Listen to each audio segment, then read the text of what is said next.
Berlin in einer fürchterlichen Lage war, ohne Hoffnung, kam der Präsident Kennedy nach Berlin und er hat gesagt, ich bin ein Berliner. Und ich sage heute, ich bin ein Mujahedin.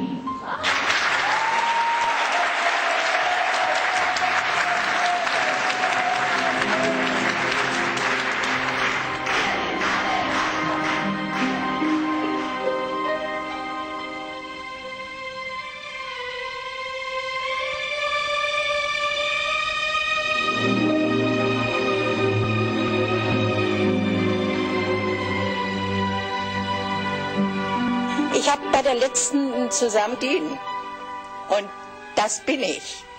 Und zwar deswegen, weil ich mein ganzes Leben gekämpft habe für bestimmte Werte. Und ich habe mit meinem Sohn darüber geredet, Sie kennen ihn ja alle, den Dirk. Er hat zu mir gesagt, weißt du Mama, das ist etwas vermessen, weil wir haben diese Vita nicht. Wir können vielleicht gar nicht uns anmaßen, auch Mujahedin zu sein, weil wir nicht so viel gelitten haben. Früher war Berlin eine Frontstadt. Wir haben also kämpfen gelernt. Und deswegen wiederhole ich das. Ich bin und bleibe eine Mujahedin.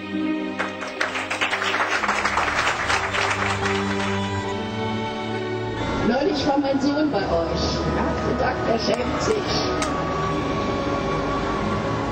Ich schäme mich auch. Ich hoffe, dass da drüben endlich mal jemand aufmacht. Ich war selber mal im Bundestag. Wacht auf!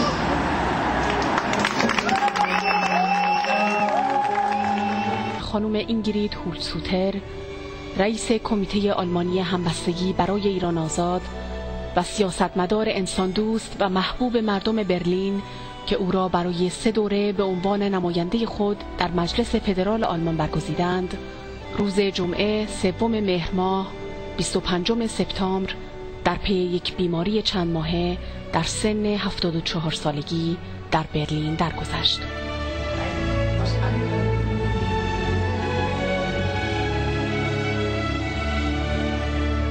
Dass ich zusammen mit allen Leuten aus Ashraf eines Tages in Teheran sein kann und die sonst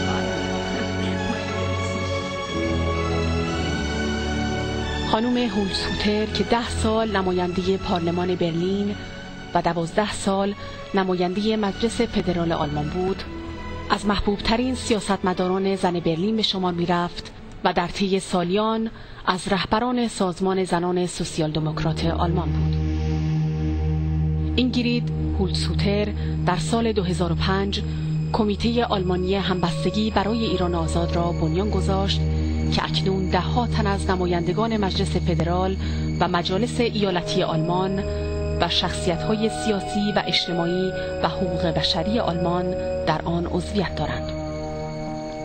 رئیس جمهور برگزیده مقاومت خانم مریم رجبی طی پیامی در تسلیت به خاطر درگذشت این بانوی بزرگوار و آزادی آلمانی گفت: فقدان خواهر عزیزم اینگرید هولسوتر، دوست و حامی بزرگ مردم و مقاومت ایران را به خانواده‌اش، به ویژه فرزندش دیرک هولسوتر، به نمایندگان مجلس فدرال آلمان و مجلس برلین، به تمامی اعضای کمیته آلمانی همبستگی برای ایران آزاد و همچنین به خانواده بزرگ مقاومت ایران، به ویژه جوامع ایرانیان در آلمان و اعضای دفتر نمایندگی شورای ملی مقاومت ایران در این کشور تسلیت می‌گویم.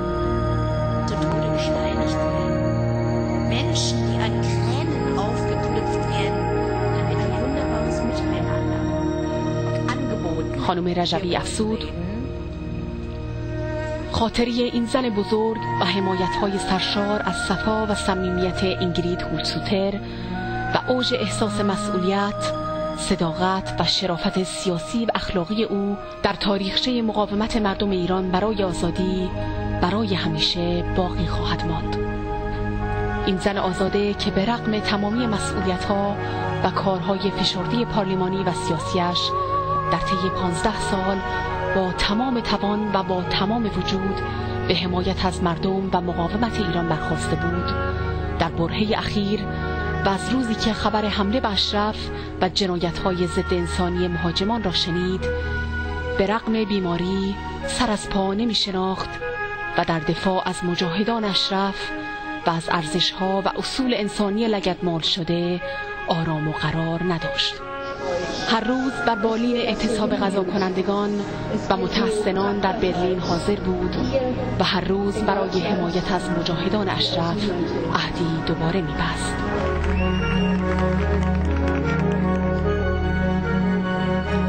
فقدان او برایم بسیار سخت و سنگین است، ولی مطمئن هستم که ارزش‌های او و بلند نظری سیاسی و روح بزرگ انسانیش در تمامی همکارانش در کمیته آلمانی همبستگی برای ایران آزاد و در تمامی دوستان و یارانش چه آلمانی و چه ایرانی جاری است و همچنان در حمایت از مردم و مقاومت ایران می جوشد و می خروشد. برای او شادی روح و برای بازماندگان و دوستانش صبر و سلامتی آرزو می کنم.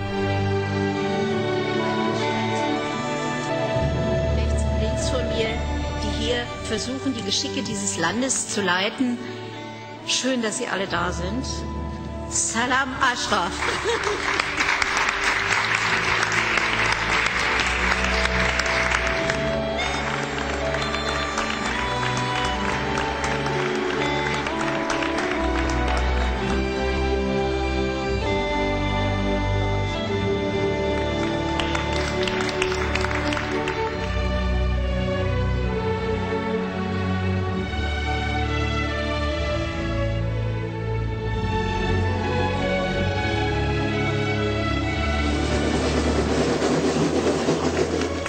Wir wollen die sofortige Freilassung der verschleppten Menschen aus Ashraf.